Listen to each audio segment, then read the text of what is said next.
Hello people, I just thought I'd share for a bit of fun my retro gaming setup, which is a little bit ghetto. So I say ghetto because it's all connected in a quite unusual way, and it uses an external speaker and headphones, etc. And not a normal monitor. Obviously we're not for PlayStation 2, you're supposed to use a CRT, aren't you, apparently? But well, even I kind of thought that myself.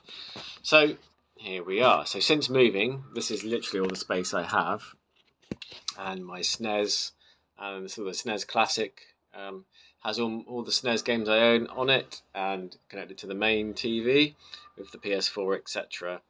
over there. But this for retro, I only other retro systems I generally play are PlayStation 1 and PlayStation 2. So I use the PS2 for all of that. So it's switched on down here in the power block. So here it is.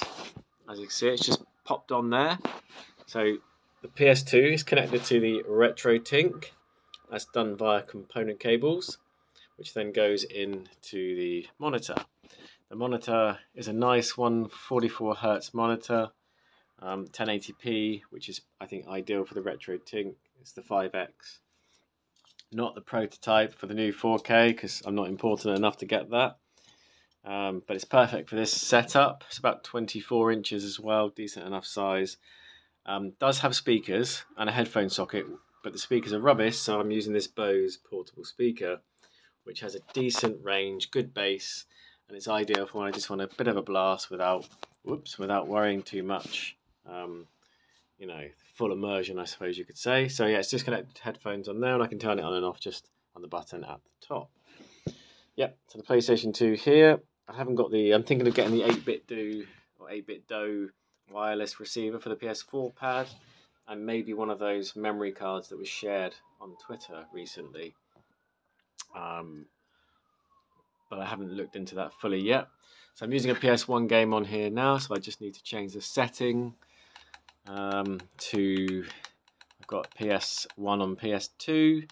So I just adjust the resolution to make sure it fits properly, and appropriate scan lines, etc., to make it look as authentic as possible. So if I really want to go full on, I've got my headphones connected to it as well. But how that works, I suppose you could say the sound is really the ghetto part of it. So obviously the Bose speaker already, but then I run an optical cable down below here to the stereo, which is here. That doesn't have any speakers because there's nowhere to put them. So the stereo literally just provides sound to the headphones through the headphone jack. It goes back up around here, around behind the PlayStation 2, and it comes out here. And then I just plug the headphones in and I get great stereo sound. So that's the game I've been playing recently.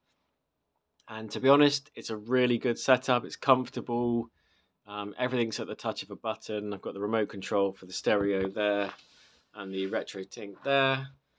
So it's nice and easy to use. It does everything I need it to do, so I'm really happy with it. And yeah, so that's my ghetto retro setup.